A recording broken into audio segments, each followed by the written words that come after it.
Alright guys, welcome to 7 weeks out. So, stress pizzas, right? Stress pizzas everywhere. Hundreds of pizzas. I was so stressed. No, actually, no pizzas were involved in the recent binging that I've gone through. So, today is actually all about filling you guys in kind of where I'm at. There's been a lot of struggles. With me, I'm a binge eater. I come from a very heavy family. My brother's over 400 pounds. My dad's excessive. My mom, the problem is that never goes away. And that's one thing that I've noticed. And it's something that I've been utilizing a lot to help me with a lot of my clients, actually. It helps me dramatically with my coaching. So, 10 and a half weeks out, 178.6 pounds. I was ahead of the game. Did a diet break, did my deload. I felt fucking amazing. Supposed to be 7 days. On day 6, I binged. I knew that my diet break was going to be coming to an end, and I was enjoying it so much. I ended up binging that evening. Now, I binged only on good foods. I ate more good. The problem I ran into was I loved my fucking meals. When I went on a diet break, all I did is I added to each day, but I just increased each meal. So that's all that I did. I did different kinds of carb sources or anything. It was just that. And so when I went back down in food amounts, it was very difficult for me to maintain with that. And I found myself always throwing extra in my dish when I was trying to do it. And everybody knows, when you're in competition prep, everything is kind of worked down to the pound. And with that, the calories need to be equated for. Anytime that you binge, essentially, you now have to re-burn those calories and you lose extra days. Last Sunday, 8 weeks out, well, actually, that whole weekend was not good. So I tried a new strategy that week, leading into that weekend, to where I was giving myself a bit of a feeding period. So I can deal with hunger, no problem. Hunger is not something that ever bothers me. It's stress doesn't bother me. I'm not an emotional eater in that kind of sense. It's not oh my god, I'm sad, I need to eat, or I don't have money, I need to eat, or my family is upset with me, or that doesn't happen. What happens is it's almost as if there's an addict inside of me still that comes out. And especially anybody who's known me for a really long time, I used to be really big into drugs. I used to do a lot of hard drugs. Magic mushrooms got me out of it, thankfully. But I've been an addict my whole life, and it started with food habits when I was young. My addiction throughout the years always changes, though, and that's the thing. It's something that isn't really consistent. So it's not like it's a dependency on one exact thing. It's a dependency on the dopamine aspect, which ties into my ADHD. It's something that I struggle with, and it's something I know and I'm very aware of that I'm going to struggle with for the rest of my life. And with that, I have to treat myself the same way that I treat my clients, talk to myself the same way I talk to my clients, and I have to give myself the grace and humility to make these kinds of choices and these mistakes. Now, when it comes to being a bodybuilder, when I was a young kid, it wasn't my life's dream to become some big name bodybuilder. That was not something that I ever considered. This was just one of those opportunities that just kind of landed in front of me. I just was getting into coaching. I was interested in coaching bodybuilders, and my genetics and body shape just was too good not to, and too many people were telling me that it was something I needed to do. And honestly, I really like challenges, and I wanted to pursue something great in my fitness journey as phenomenal goals. But my why in life is not bodybuilding. It's not competing in bodybuilding. It's not getting my pro card. It's not standing on the Olympia stage. It's never been that. I'm doing this for a multitude of reasons. One of the big reasons is so that I can continue to show my older self that I am capable. Because I too, as many of you, have a very poor inner voice. Now, my inner voice is something that I've been working on. The more things that I'm able to stay disciplined with, the better my self-talk gets, and the easier it is to push that voice aside and just be able to keep carrying on. Now, sometimes it still takes over. So let's talk about last weekend. 8 weeks out, Saturday morning, I get up, I do my photos, I do all my shit, and immediately I was just hungry, but not like hungry. I was like craving. And I knew I still had some tortilla shells, so the first thing I did is I made a meal. I made my normal breakfast, but then I put it in a wrap, and when I put it in a wrap, I love it so much more. It's so good, but it adds like 58 grams of carbs, more fats, and everything else too. Throughout the day, I kept adding more food, and so I probably was at about maintenance for that day, upwards of about 3,000 calories again. Sunday morning, I woke up really, really early. It was one of the worst sleeps that I had. I was probably up at 4:30 in the morning, 5 maybe. Couldn't sleep. And I knew when I woke up that it was going to be a binge day. And I knew that there was nothing I was going to be able to do to stop it. And so I did everything that I could to make the best of a terrible situation. And there's going to be people that are going to hear this and they're going to be like, oh, you're just going to fucking not do it, bro. Well, you know what? Yeah, you're right. You just have to not do it. And sometimes we're all going to fail. I do really good at not doing it most of the time. The only time that it really comes out and it gets really, really hard is during these competition preps. When I get to a really low body fat percentage, it just takes over. So that Sunday, I knew I was going to binge. I got up, and that was the first day of this whole prep where I got 25,000 steps. We have a treadmill in our basement, and so I was like, well, I'm going to get on here and just burn as many calories as I can. And sure enough, I was able to fast a fair bit of extra time. Started eating at probably at 10:30 and then binged. It was all healthy food. It was all good. It was like, but I couldn't be satiated. There was no stopping. There was nothing that I could do. I didn't care about my goals. I didn't care about my future. I didn't care about my achievements. I didn't care about why I was doing this. I was actually questioning my why. I was eating so much food that I was uncomfortably in so much pain, painfully full. I was getting off of the treadmill to go upstairs to make a meal, to eat the meal, to go back on the treadmill. Because at least this way I'm moving and can be burning some of the calories. That day was really hard on my mental. Evening rolled around and I still, I couldn't, nothing was stopping it. And so what did I do? Well, firstly, when Katie saw me binging as hard as I was that day, she asked me what she could do to help me, and I told her in my love, I'm like, there's nothing. I'm like, yeah. She's like, no, you need to not. I'm like, you can't, love. I'm like, I know that I will dead ass look you square in the eyes and lie to your face, and I know that I will, and I really, really don't want you to not give me any resistance.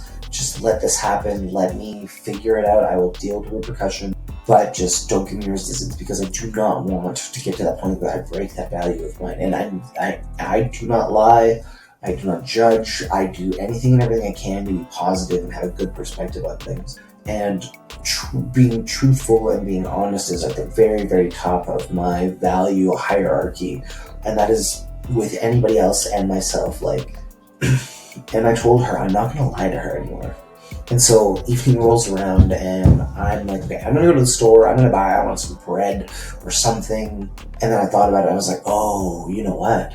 I wonder if fast food would finish it off for me. And so I went to Katie and I omitted part of the truth. I told her, I was like, I'm going to go to the store, I'm going to go buy some bagels and some bread or something. She gave me that stink eye look and I'm like, I know, I'm going to go anyways. Do you want anything? I left the house. The first place I went to was Dairy Queen. Got a medium blizzard, and then I drove straight to McDonald's while eating some of the blizzard. Got myself my double Big Mac, no pickles, extra sauce, extra lettuce, large fry, large Coke Zero, and I sat in the parking lot and I started eating. I leaned back, and I was enjoying the food, and it was great. It was amazing. I ate half of the blizzard, half of the fries, and about 3/4 of the burger, and I was actually feeling fine. At this point, I had already decided and told Katie that I was going to be going to the store, so I still went to the store. I threw the rest of the food out, went to the store, bought 2 loaves of bread for myself. I bought my kids some bagels and some other things. Went back home, ate some of the bread, and the bread was fucking incredible. I went to bed, and I was at 195 pounds. As you can see, at 8 weeks out, I was at 179 pounds on the Saturday. By March 25th in the evening, I was almost 16 pounds heavier than this. That's how much I was able to eat. That's how much glycogen I was holding. That's how much food was in my GI tract. It was insane. Monday morning I wake up, And I still had so much of that bread left. I had so much of the shit that I had bought left. And I didn't feel like it was a binge day, but I knew. I was like, I bought all these things, and if I don't have any of the stuff today, if I don't finish it today, I'm going to end up binging later in the week for sure. So Monday, I took a day. I was planning. I was like, what's my next strategy going to be?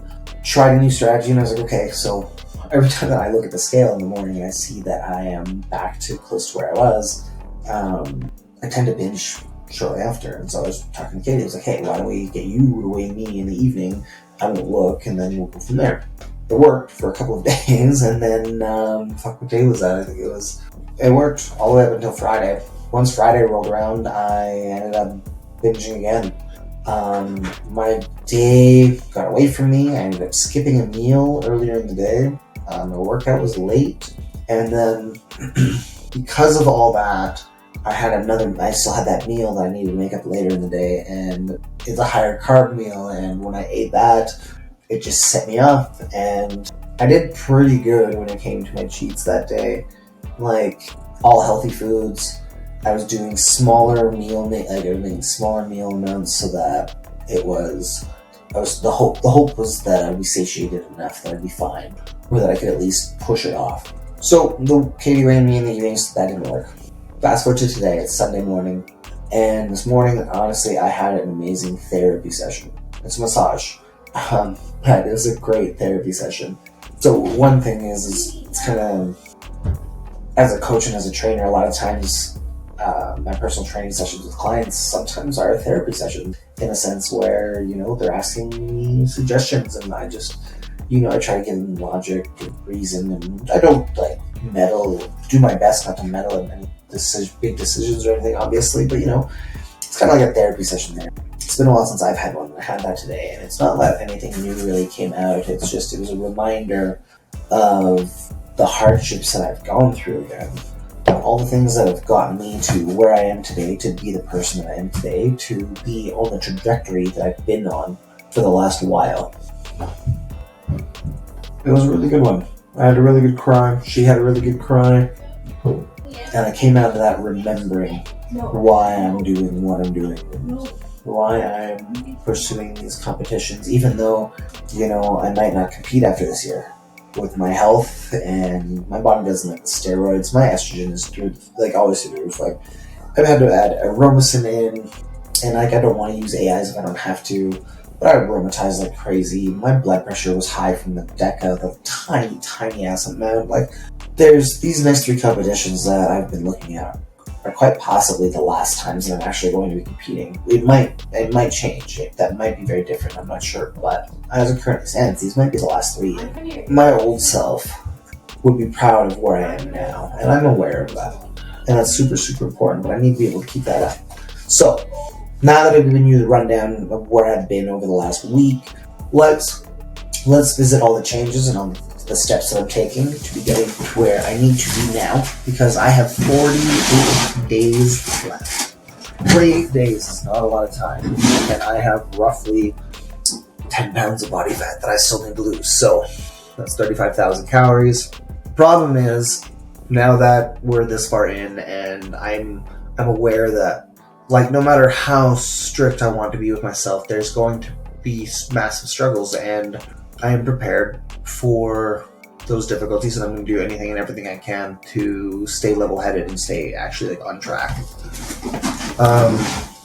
So, first things first though, my steps are massively increased. I'm still not sleeping very well, so I'm getting up really early and being up early. I have a treadmill in the basement. I've just been doing steps. So, take a look over here. This was the last Sunday, the first day that I did about 26,000 steps. And then I did 13, 15, 25, 20, 25, 23, and today I'm at 27,000. This wasn't intentional. I did 60 minutes of cardio. I was not all that intentional. The 15,000 I got this morning, that was intentional. I ended up having a consult scheduled. I got stood up, and I'm here. I'm making the best of my time, so I'm waiting, and so just got more steps, and I ended up chatting with Brandon, one of the guys from the gym, buddy of mine. We were getting into really good conversation, and next thing you know, 60 minutes of cardio is done for both of us, and yeah, it was good. Oh, by the way, this Coca-Cola Zero Sugar Move is actually pretty. It's kind of like a vanilla-y, almost like Coke. No, I'm not paid by them. It's delicious, and I'd like it to stick around. Steps are really high right now. I'm going to keep them really high because there's a lot of catch-up that I have to do. Clen, T3 are staying where they are. I'm adding the yohimbine in now. Even though I have the body fat to pull, it's not that I necessarily would need to put it in now. With that, I'm at the point that I need to utilize as many pathways as I can right now, and then ramp it up closer to the... It is early to be using the yohimbine. I'd like to wait till like another week or so. 1 week isn't going to do harm in that sense. I think if overall it should actually probably help. I am doing the fasted steps, and then I just sit around. I'm working and doing things for the next couple hours before I eat again, so it works like that. What else? Where did we want to go through next? So let's talk the prep over your time. So we are 49 days out. This is where my weight was, or my average is 180.2. So for steps, I'm getting 20 to 25,000 steps a day. 30 minutes of cardio is the goal. I have a bit of a morning routine, some vacuums and some stretching, or some posing. Drugs are all still staying the same. Trend and everything is still staying the same. And the only thing that's being added is so this is all kind of relatively updated. Now when it comes to my meal plan, I have things kind of like up in here. I have to keep changing my meals very slightly from day to day just because my schedule is pretty inconsistent. Being a personal trainer, the hardest part is being so that my schedule works for somebody else's. So unfortunately, I have to make some adjustments to my days, which means my pre-workout meal and stuff move around, etc. But now that I have to burn a lot of fat, I'm going down to near trace fats. And so tomorrow is going to be the first day that I actually try this, where we're cranking out fuckloads of egg whites, the whole egg will pulled, pulling the turkey bacon, adding more vegetables, and adding a little bit of chicken breast. The chicken breast should add a little bit of extra texture and more protein. The meal is something good. Still sticking with the cream of rice, fuckload of berries. I pulled the nut butter though, so this is really going to suck. I fucking really love having nut butter in my cream of rice, so I'm going to deal with that though. In the evening, one of the things that I was trying when I was fasting was doing the peanut butter rice and chicken meal in the evenings with the soy sauce and salt. And that was actually helping me quite a bit. Now, the idea with this, you have your fats, your protein, which then helps slow down the digestion and kind of satiates you better. It also should make it so that I'm not craving carbs in the evenings. And so this is what I'm sticking with right now. Back to this personal tracking sheet. Now, I do these daily note takeaway, and this one here is pretty long. And so what I'm actually going to do is I'm going to read it to you guys. I have this whole dual screen action shit kind of going on. You guys can't see this one, but what we're going to do is over here on the main screen that you guys are looking at right here. Sorry.